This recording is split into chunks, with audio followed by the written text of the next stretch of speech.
Kathy. Okay, so we're going to have another question and answer period. So I already have some questions here. First question is, why won't the city of Berkeley use eminent domain on underutilized vacant properties to develop low to no equity housing, for example, industrial properties in West Berkeley and or near People's Park? Okay, it wasn't a question, it was really a statement. Okay. It was a great question. I won't this thing. Is there an answer? Anybody can? Councilman, let's see. He was here, so, okay. He's outside. Jesse, can you answer that question? Oh, he's outside? 2 words, they should. Yeah.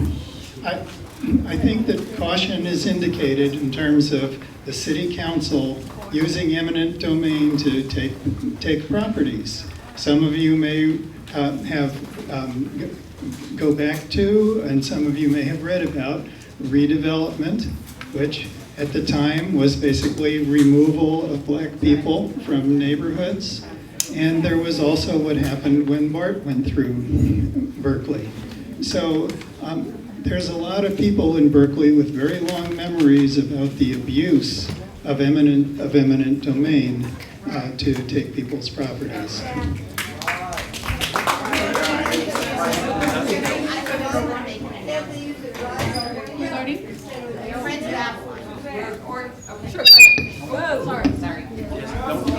Hi.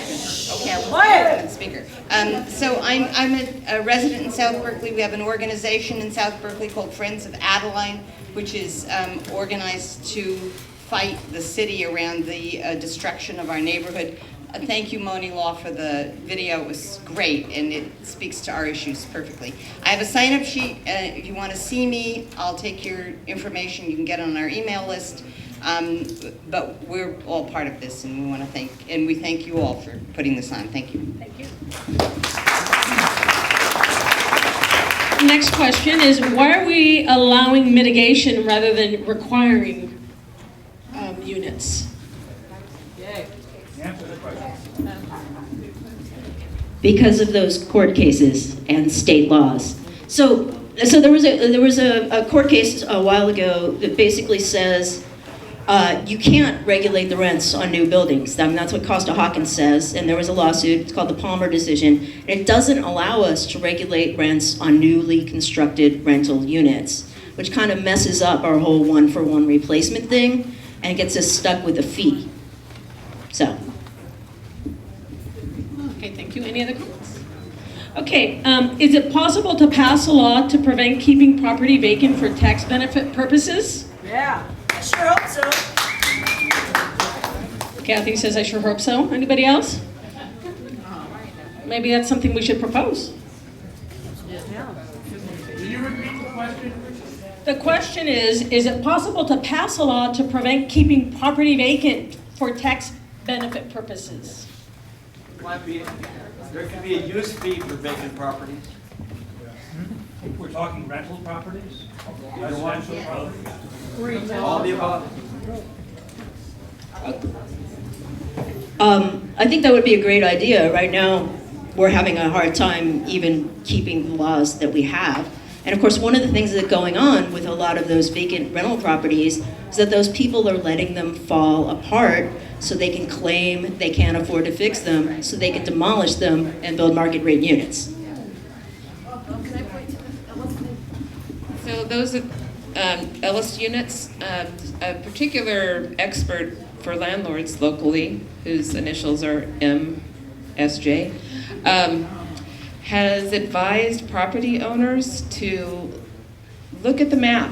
If you have a building that's all long-term tenants and their controlled rent is very low, Ellis Act allows you to take your property off the market for 5 years. You can't rent it, but then you come back and you rent it again, now at market rate rent. So they see the return of that investment as a good thing down the road, so they empty out the whole building. So a lot of the tenants are getting Ellis checks. So when you get displaced, I've talked to family members who've been there for 30, 40 years. They've raised their family. they get Ellis. You get $8,750, $2,500 more if you're disabled or over 60. I think we also have a child exemption for if you're under 18. San Francisco has that if you're still in school, but that's what you get. Now, take that money and find a new place to live. Where are you gonna go? Another pressure that's happening now are buyouts. You have the right to stay, right? So I buy your property. There's a lot of purchasing going on in Berkeley. So investors are coming in from Texas, Southern California, China, Hong Kong, all over the world. They're coming in because it's a good return on their money. But what happens to the tenant that's living there? They're not in Albany where they had a fist fight trying to get rent control. Did you see? Was it Albany? Alameda. Wasn't that crazy? They're getting somewhere, but they don't have rent control yet. So, but with regard to people who have rights in their unit to stay there, there's still a lot of pressure to move out. So there's something called abatement. Have people heard about this phenomenon? So in Section 8 tenants, to keep their Section 8 voucher, the landlord has to keep the property up to code. And if he goes into abatement, because it's not into code, he doesn't qualify for Section 8 anymore. Oh, too bad, he says, or she says. I don't have to do Section 8 anymore, I'm out of the program. There goes that Section 8 tenant to take their voucher. Where? In Alameda County, only one opening for a Section 8 unit in all of Alameda County. So where people are going now that are poor, low income, working class, disabled, veterans, is Hayward and Vallejo, where they had a few openings. I think those are getting full now. Used to be Richmond. That's also full. There aren't new units coming online for Section 8 housing. And there's a long waiting list, as we all know, about Section 8 tenants. So, our councilman's back, and maybe you can answer some of those other city council related questions. Anyway, I just want to add a few of those things, because it's part of the housing crisis that's going on right now, is this market pressure is pushing families out. And it's also, frankly, the hard thing too. I'm a Cal grad, which I was, or I am, and I come back to town, which a lot of people are trying to do, and they want to buy a house. They can't afford it. So what are they doing? They're renting.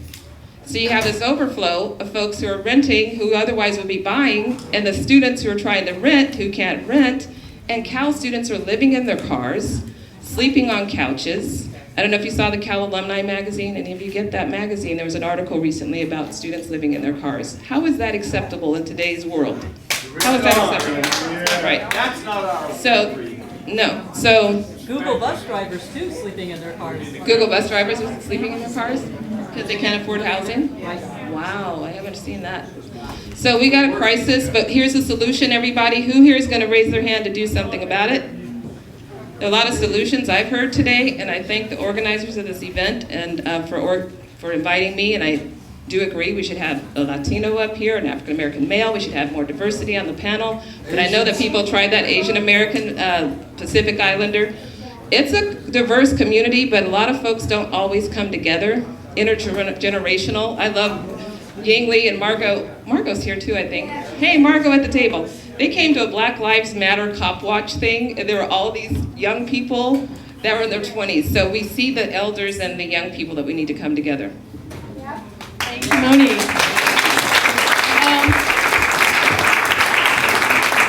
There was a question for the city council, and so maybe Jesse can answer this question. Why doesn't the city of Berkeley use eminent domain on underutilized vacant properties to develop low to no equity housing? For example, like industrial properties in West Berkeley or People's Park. So there's a lot of court decisions that have come down the last 15 years that have really made it difficult for local governments to use eminent domain. I think a much better approach would be what Rick Lewis talked about, which is having a property acquisition fund, maybe using some of our housing trust fund money so that nonprofits and limited equity co-ops can buy houses, can buy properties, and turn those into affordable housing. The reality is that we're gonna have to actually look at buying existing apartment buildings and turning that into affordable housing and preserving the affordability because we just don't have enough land available. So we need a variety of approaches. Just briefly to the other point that was raised around the idea of a vacancy tax. I have put forward at City Council the idea of having a vacancy tax, not just on vacant storefronts, but on vacant rental property. So we can actually create incentives for the reuse of those properties. So that's something that we will be talking about next year, and anyone who's interested in it, I strongly encourage you to contact my office, come to the city council, because really it's going to take real community organizing and community support to get the council majority to do these things. Thank you for organizing this. I notice that some people are having to leave. My name is Kate Harrison, and I'm with the Berkeley Progressive Alliance. We had handed out comment cards. We're asking that people fill those out.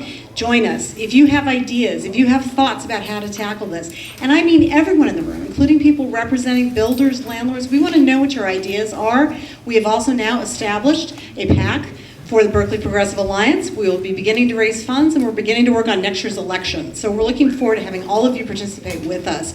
I'm not asking anyone to leave right now. If you want to stay and there are more questions, please feel free, but I wanted to say that before people had to leave. So thank you again for coming.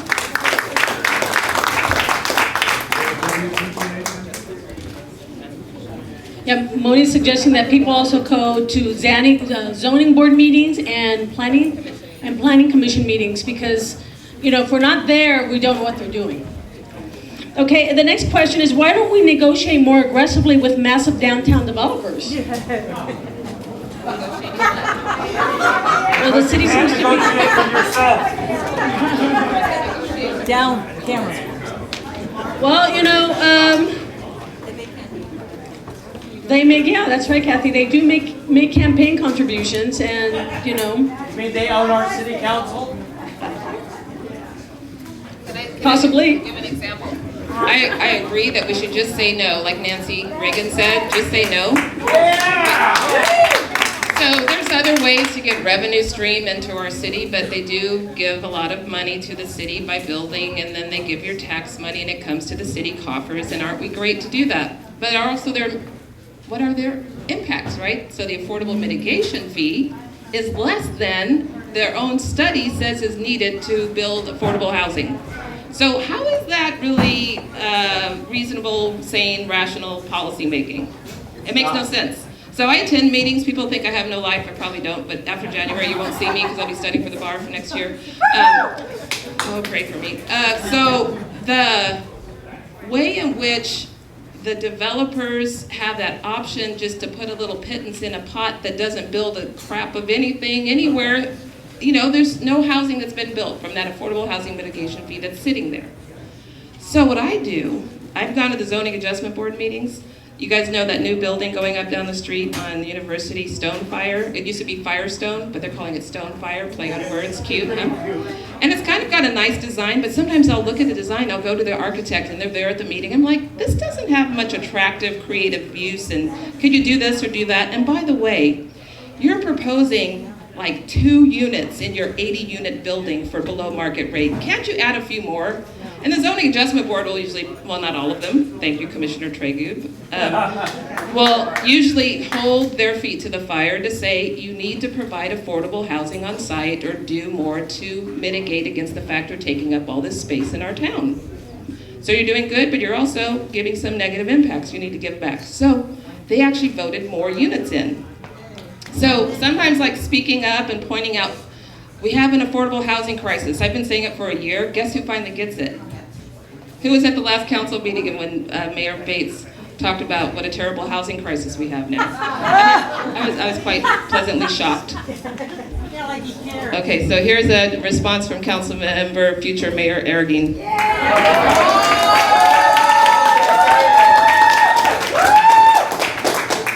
Well, it takes 5 votes to get anything passed at the city council, and as was said, developers have a huge perverse influence over our political process. You know, we saw the influence of Big Soda, but we also saw the influence of big developers in the last election, where they poured $250,000 to defeat Measure R. So they give campaign contributions to the council members, and the council members respond by, you know, listening to them, not necessarily listening to the people. And it's frustrating to see meeting after meeting, whether it's criminalizing the homeless or whether it's affordable housing, where we have 200 people in the audience and they're all speaking with one voice usually, and the council doesn't listen and does the exact opposite. So what will make the difference? A new council. A new council. That's what will make the difference. So, you know, this conversation is extremely important to talk about ideas. I've been taking notes this afternoon of some things that we can actually introduce. But the other more effective approach is not just to come forward with ideas, but to actually get out there and knock on doors and to change the composition of our city government and to open the doors of City Hall for the people. That will make a big difference. But what also make a big difference is until then, we need people to come to these meetings. As painful and as difficult as it is to sit through a city council meeting, we do need people there because there is strength in numbers. That is how we're going to get stuff done. And the more people that come, the more that will make a difference. December 1st, as Kathy said, we have several important affordable housing issues on the agenda, including the Durant appeal. We have an item around preventing evictions. We have changes to our housing code enforcement process. We have other issues that will be coming forward in future meetings. We need you to come and to bring your ideas and voice your support for how we can actually get more affordable housing in our community. It makes a real difference. It really does make a difference. So. Other question? I would rather get a root canal than go to the ZAB and the city council meetings, but I do write letters all the time to the city council, and the city council, you can probably attest to, you don't really get that many letters, do you? And so if I get 10 people to write a letter on something, I start getting phone calls from my council members saying, oh, we're getting a lot of letters around that. So, it's not like writing to Congress, which is probably pointless. If you write to your city council member, they actually are paying attention to it. If you can't stand going to meetings like that. Okay, thank you. The next question is, can citizens do a statewide referendum to restore rent control? Hard, I know, but is it possible? So we have something that we didn't have 4 or 5 years ago. We have a statewide tenants movement. And they're talking about getting rent control, not just in Richmond and Alameda. They're talking about it in Lafayette and San Mateo, all kinds of places. We have a statewide tenant organization that was started about 8 years ago called Tenants Together. BTU is a member organization of Tenants Together. They organize the people that organize the tenants. And they have strong contingents all over the state, even in places where they had absolutely no renters' rights, especially because tenants in the foreclosure crisis were such helpless victims. So there is some hope, but what we need more people at the state level that aren't in the developers' pockets. We need more Tony Thurmans and less Lonnie Hancocks. And the next question is, how can we create a moratorium on rent increases of exploitive levels on single-family homes to save families renting houses like myself from being displaced? Families with children should have some protection. We are being displaced in record numbers. It's very hard on our kids. Any comments? Yeah, it all comes back to that Costa-Hawkins thing. There's nothing we can do to regulate rents on single-family homes. The thing about a moratorium is that local governments can invoke those as emergency measures, but they're good for like 30, 60 days. They're not really going to stop anything. One of the things that we've been wanting to do, with some of the tenant advocates have been wanting to do, is get San Francisco's law over here, where no-fault evictions, owner move-ins and Ellis Act evictions would be prohibited on households with children during the school year. So at least people would have until the summer to move, but that would take a ballot measure. Additionally, even with the owner move-in thing, Berkeley has the lowest relocation benefits in the entire state because we put it on the ballot, right? We got owner move-in with Measure Y, and we set a dollar amount. And in order to change that, we have to go back to the ballot just to raise our relocation money. So in Berkeley, you don't get any money unless you're low income, and then you only get $4,000. In San Francisco and Santa Monica, they get $16,000. At least that is a little bit of a disincentive, but we're gonna have to go to the ballot box for that, and it just doesn't strike me that 2016 is gonna be the year to do that. If I wake up tomorrow and we have 500 members, I'll try. It's really important because people are facing this, and if you have anybody you know that's going through it, tell them to call the rent board. And I'm not wearing that hat, but like, and they've been no help. Sorry. Right, because single-family homes, there's nothing we could do to say the landlord can only raise your rent 15%, not the 40% that they're raising it. But you do have eviction protections under this ordinance of Berkeley. It's called the Good Cause Eviction Protections and Rent Stabilization Ordinance. and you have interest on your security deposit they have to pay every year. So if they tell you, I'm going to buy your house and move into it, $4,500, not $4,000, but $4,500 is still not enough, but that's all you get. But here's the thing, if they're really playing a number, because sometimes it's more a ruse than a reality, right? They say they're going to move in, and it can only be their parent, their child, or their spouse, or themselves. They have to be a 50% owner. So you might question them, are you a 50% owner? Are you really moving your Cal kid in? And if not, you could challenge that. The other thing is, the next person, if it ever gets vacant, it's a duplex, it's a house, there are other units that are actually getting owner move-in, they have to give the offer back to the displaced tenant. So you have the first right of return, and it's an eternal right of return, I call it. It's not 5 years or 10 years, 20 years from now. And I've seen a couple of them actually come back, because people love Berkeley, they want to come back from Portland or Seattle or wherever they go. The next thing is, if that person comes back, they come back, well, the single family home, there's no rent control, but let's say it was a duplex that was rent controlled. You come back at your rent controlled rent plus the annual increases that would have been approved over those years. Let's say I don't take the place back because I got displaced, but the first tenant that goes back in that unit that got owner move-in evicted is rent controlled rent. So it's like a disincentive to try to play it like I'm really going to move in when they really aren't. So at least it's legitimate families that are moving into their own homes. They're buying them for $1 million, and sadly they're evicting the rent-controlled tenants. And I'm sad to hear that is happening to families, like the person here who said that the rent board couldn't help them, but it's Costa-Hawkins state law that prohibits any difference on that price of the rent. Hey, Moni? Yes. Oh, let me tell you this though. Wait a minute. A lot of people are told they have to move out right away, or they're told they have 30 days, or they're told they have 10 days. I've heard all kinds of different things. Or they're told, so if you live there over a year, you get a 60-day notice by law, it's state law. So you get a 60-day written notice, that's at least the minimum, you have some time. And a lot of people can negotiate at least a buyout, some settlement to enable you to move to another location, which is hard to find, that's affordable. But it's just the reality of state law and how people are kind of strapped in that situation. In my neighborhood, there was a house where there were about 8 students living, and in my neighborhood, there was a house that had about 8 students living in it, and they were told that the owners were going to move in, so they all moved out, but of course the owners never moved back in. So it's really important for people to know that just because they say they're going to move back in does not mean they're actually evicting you, and you need to actually hold fast and talk to your rent board, join the BTU, become involved in your community so you can support your own right to live here. Thank you. There was another question from Moni. Do you know how many Section 8 vouchers are available? Or I know you said 1 in Alameda, but do you know how many people in Section 8 are living in Berkeley? What is the number? Do you know the current number?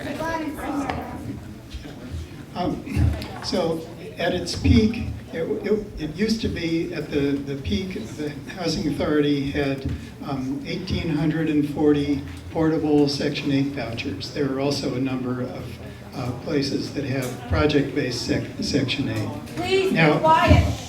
the Housing Authority recently reported that they're down by 200 people. So that would bring them down to around 1,600 from the 1,840.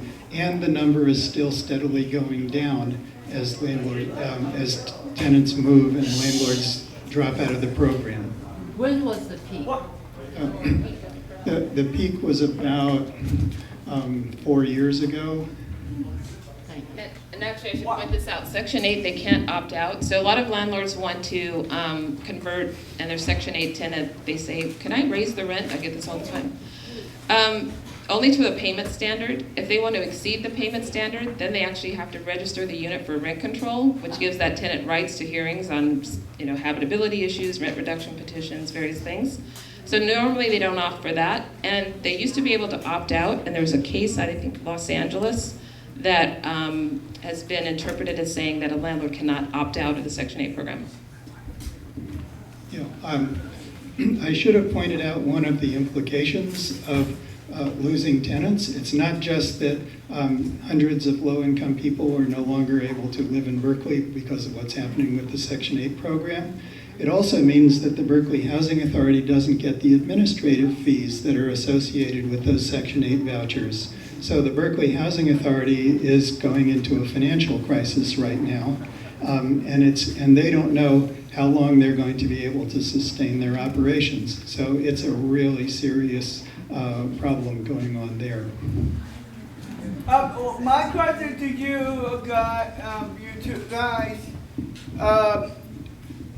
My name's Jerry, guys, and I live in the city of Sao Paulo. And my question is, why is it happening in Berkeley? How many more people here on the waiting list on Section 8, and how many more people had to leave waiting on there, not have a chance to do it yet?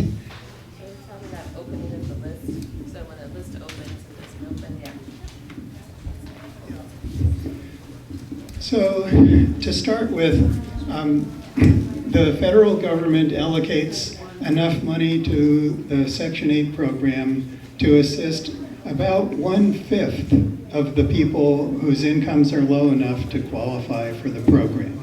So you're starting out with an utterly inadequate program in which it's basically the luck of the draw whether somebody gets on the program.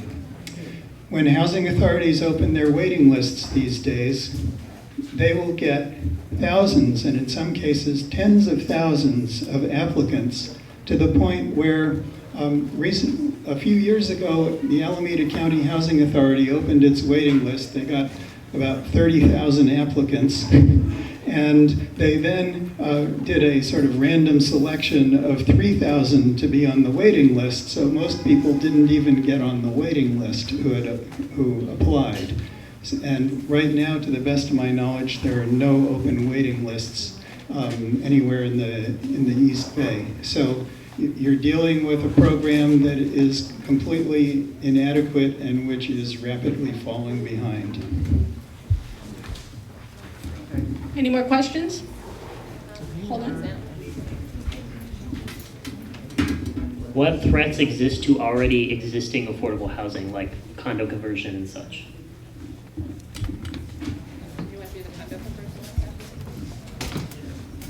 I think I just gave you a laundry list of them, right? Just as in terms of rent-controlled housing, there's LS Act evictions, owner move-ins, condo conversions, the permitted demolitions. One of the things that we could have done and we didn't do is this. We just made a new law about accessory dwelling units. We made that law in Berkeley so that it's easier for people to build a little backyard cottage, because maybe that'll help both people who are like aging in place and need some income from their little house now, and people who need a place. We didn't ban them from being hotel rooms, though. They're not banned from being short-term rentals, so people can build little backyard cottages and then just rent them out on Airbnb instead of making them someone's home. We're trying to get that worked into the new short-term rentals law. But also, we had this opportunity to legalize these 4,000 unpermitted units. Right now we have 4,000 units that the planning department doesn't allow, but are actually under rent control. In San Francisco, they have a pilot project to legalize those kind of units. If there's not a life safety issue, if it's just about how high the ceiling is or something, we should be legalizing those, because then they can't get permits to remove them. And that would be 4,000 more units that we're protecting. Any more questions? Yeah, so. Excuse me. So what's the strategy, folks? We need a strategy on a local level, on a state level, on a federal level. What do we do first? I want to know before I leave. Okay. Well, so I think what my suggestion for what people do first is join the Berkeley Tenants Union. Yay! Berkeley Citizens Action. Okay. Now, I am strictly nonpartisan within Berkeley politics. My personal goal is to get as broad a coalition as possible behind the affordable housing tax. So I personally don't take positions that imply support for particular candidates, and I understand, that's something that I feel I have to step back from. But After supporting VTU, I think one of the things that people really should push for is what Rick Lewis talked about, and here I should tell you that I am on the board of the Bay Area Community Land Trust, so I have an interest there, but I believe that having a small rental housing acquisition program would be very important. For one thing, think what it might do for tenant organizing in the city. If tenants knew that if they organized in their building, they could not only push the landlord for repairs, but could push the city to try and acquire the building so that they could turn it into a co-op. So I think that we need to look for these smaller things that can be done that will strengthen the affordable housing movement. Just the solution side. So 2 things. One, I think should be a part 2 to this meeting today. So teach in part 2 and do a sequel maybe at the first of the year after the holidays. Secondly, I've already been approached by a business owner, gave me his card, and John and I are going to talk about private partnership, public-private partnership, black business development, mentoring and outreach to people like Haas Business School. How many? Oh, you're the partner in this business as well. But like, there's a black business grad student group, and they do a lot of mentoring and venture capital and development to businesses. Well, they're also looking to invest, and some people have money to invest. So some of those outreach campaigns to people like on your trust group, Facebook, Twitter, anyone who knows people that have disposable cash that want to donate to this crisis should donate to the housing co-ops that the students are trying to build more housing. South Berkeley, people of color trying to retain their buildings and fight displacement and gentrification.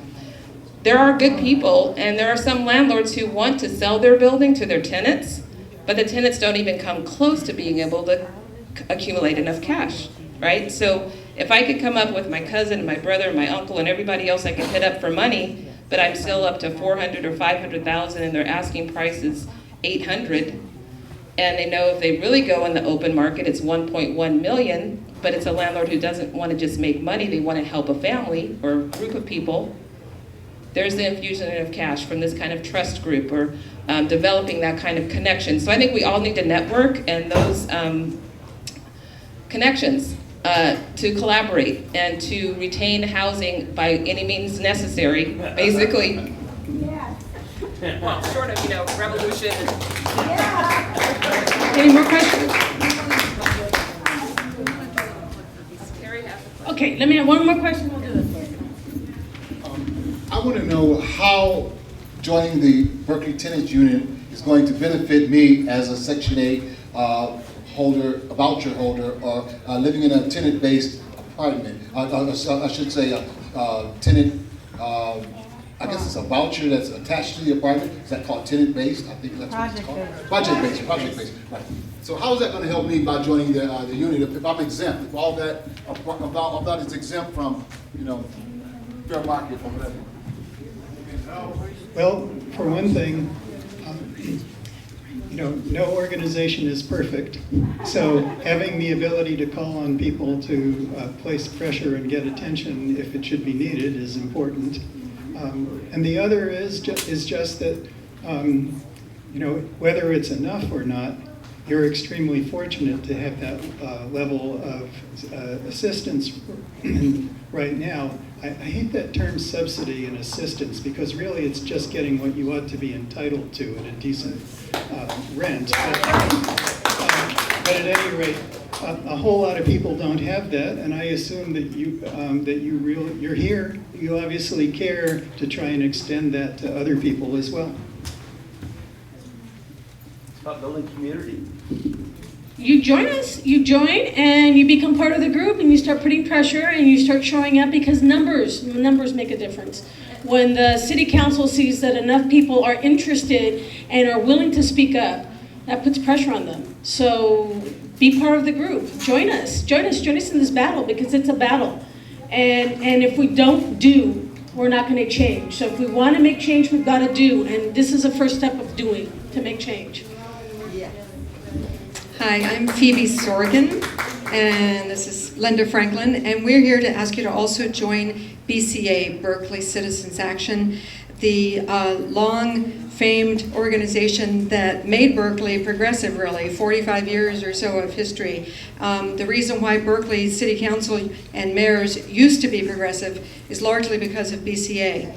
So we need you. The low-income membership is only $10 a year, but it needs to be renewed every year so that we can get progressives elected again in Berkeley. And also please donate if you can, if it's comfortable for you, in the metal bowl on the welcoming desk on your way out for this event. There were expenses. I think we spent $40 renting chairs and $50 on refreshments and so forth, and I will now pass it to Linda.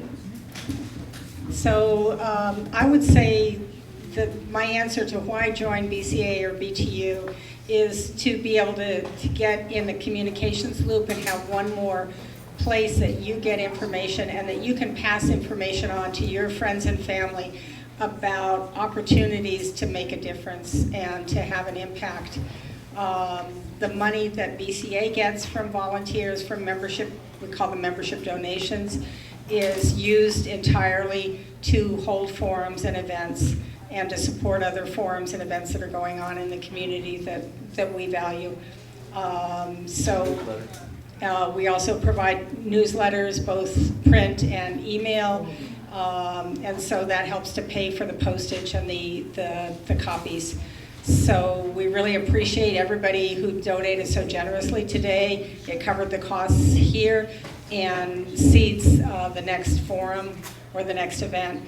And so we definitely encourage you to join Berkeley Citizens Action, which mostly does forums throughout the year and election-related information. So getting out to vote, helping people get registered to vote, analyzing the issues and giving our suggestions about who to vote for and what issues to vote. And Berkeley Tenants Union, ongoing work on tenant information, tenants' rights. And speaking of postage, even if you can't donate, please put your email address down to save us the snail mailing, because if we only have your snail mail address and not your email address, then that's going to cost us in postage. Yes, Fred? People need to know that the landlords in Berkeley have gotten together and are insisting on developing $500,000 to win the next election. Someone here today represents those. Someone here today is the person who is guiding that effort. If you want the landlords to own the city council, do nothing. And if you don't want the landlords to own the city council, then you have to get involved. We can win this together.